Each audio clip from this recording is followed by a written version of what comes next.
Okay, in this video we're going to talk about breaking pitch. Now, we've had a running discussion here the last few weeks with some guys that throw a forward spin breaking pitch. I prefer the backspin breaking pitch, about which pitch is better and so on and so forth. But just breaking pitches in general for slow pitch softball is a funny topic for some people. Some people don't think, I've had some oddball comments on my channel on occasion about slow pitch. Like, come on, man, just chuck it up there and let them hit it. Well, okay, that's fine. But you can really get a pitch to break a lot. I set up an experiment to accurately measure how much a backspin slider will actually move, how much it will really break over 50 feet. And this is the first time I've ever done this. I mean, I've shown you guys videos of breaking pitches before, but I've never actually measured them. So in this video, I measured them accurately. I'm going to show you how I did it. In this video, I didn't focus on accuracy. I did everything I could do to get that pitch to break, maximum break. I didn't focus on my line. I did try to get that pitch consistent as far as distance and arc. Arc did vary a little bit, but I was really focused 100% on, let's see how much this pitch can actually break. Now, this point of accuracy goes back to a principle that I've outlined in some of my earlier videos, is that when you're learning a new pitch, accuracy is the last thing you work on. It's the most important thing as far as priority on a pitch. It's the most important part of a pitch is location or command of location. But it's the last thing you work on when you develop the pitch. The first thing you work on is mechanics. The second thing you work on is the characteristic of a pitch. For example, a knuckleball is a pitch you throw with little or no rotation. That's the first thing you work on when you learn a knuckleball. It doesn't do any good to throw a knuckleball on the corners or down the middle, or if the ball is spinning. Same thing with a slider or a screwball or any breaking pitch. If the break is weak or less than optimum, it does no good to focus on pitching it very accurately to begin with when you learn. Okay, so when you begin to learn a pitch, the first thing you want to do is focus on how much break can I get on this pitch. And you throw it in a general direction. You throw it toward the plate, all right? But the main thing you're focused on, what is the right angle? What is the right spin? What is the right release? What is it that I can do? What adjustments can I make to make this ball break? Absolutely. I mean, if I can make this pitch go around the corner, I'm going to make it go around the corner. That's the sort of mindset you have to have. And once you establish that, and once you are consistent with that break, then you move on to, okay, now I can throw that pitch, it breaks, it's crazy, man, it goes around that corner, but now I have to put it where I want it. That's when you start focusing on that part of it. So, and these pitches that I'm going to show you, they break quite a bit. And I'm not going to say I have them mastered with this amount of break on them, because I just throw everything out the window and I just throw it crazy as hard spin and sideways and whatever I can to get that break. But I'm working on it, and each season that goes by, I get a little bit more break and I maintain my accuracy, all right? But anyway, it's not about accuracy in this particular video. It's about how much theoretically can you get in this case, a slider. My screwball doesn't break quite as much, so I'm going to use a slider, all right? Now, some of you guys said, hey, I have a forward spin pitch that breaks a lot. It breaks 10, 12, 15 inches. Awesome. I would be the last guy to tell you to throw that pitch out and start throwing a backspin pitch. I'm not going to do that, especially if you have good command of your location, because location is the most important aspect. If you can throw a pitch that breaks 25 inches, but you can't put it where you want it, it's not much use. But if you can throw a pitch that breaks 12, 14 inches, and you can put it on your spots, that's the pitch you want to throw.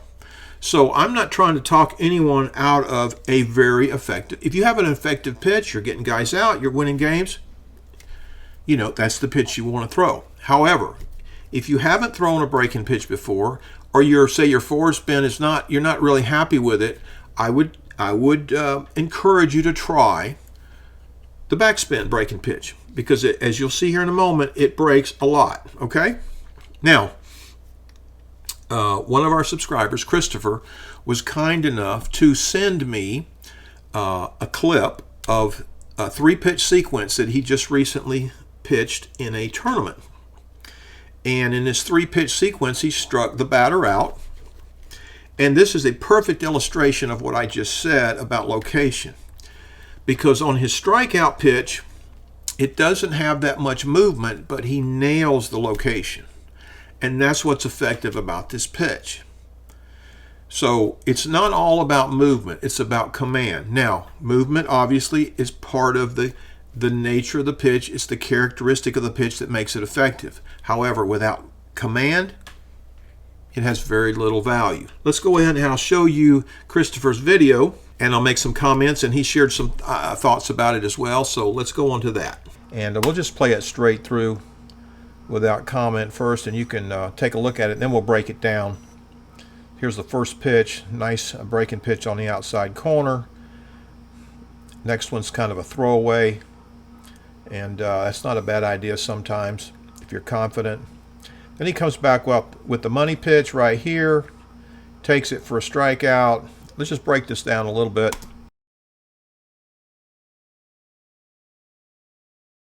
I asked Chris what was he thinking in this sequence, and he told me right away he noticed that the batter was off the plate quite a bit. And you do see that here. So he throws the first pitch breaking away from him. So he's going to have a tendency to take that pitch, and as you can see, it's here. This is what you call perfect location. You can't get any better than that. It's not too deep, and it's dead on the corner. I mean, that's perfect. All right. So he's taking one now. He's ahead. And then this nice little throwaway. Like I said before, this isn't a bad idea. It'll take a hitter out of his rhythm sometimes. And now for the money pitch. There's a couple of things I want to point out here. And the first one is I want to show you the foot location.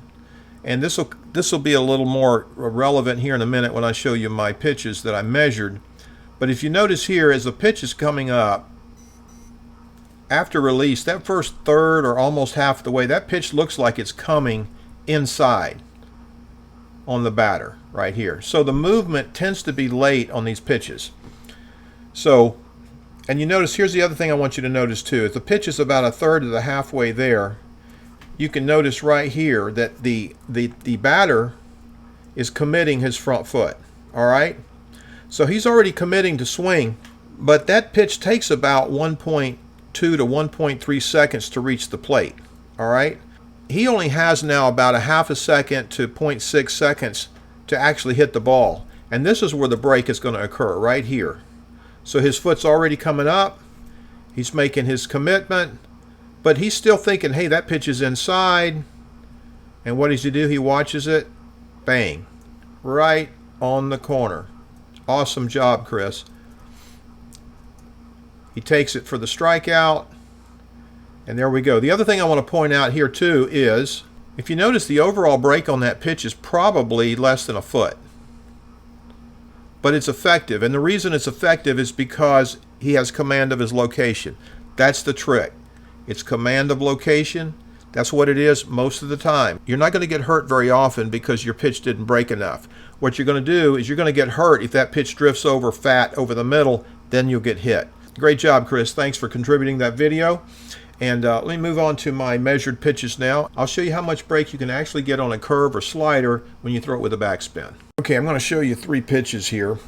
I'm going to start with the first one, which broke the least. So I'll go ahead and play it in full speed so you can see. And there's where it ends up.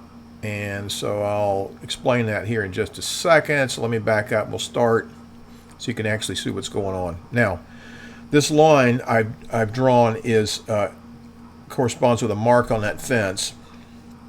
This line on this video. So first thing I want you to notice is the ball is slightly to the left of the line before release. And as it releases, the ball, as it reaches the top, it actually goes to the pitching arm side a little bit. So it's actually going against the final break of the pitch. But as it nears the top, you can see here it starts to break to the left. And then as it comes down, it's going to hit right about here where I draw a line. And that line marked on the fence is 23 inches. So this, from this point to this point is 23 inches. So there's a 23-inch break from this point to this point on the pitch. Now, if you counted that little bit of break to the right first before it went to the left, it might be a little bit more than that, but we'll just call it 23 inches. So let me show you the next video. Okay, here's the second breaking pitch. This one breaks a little bit more, and I'll play it full speed first. And so you see where it went, and then we'll back it up.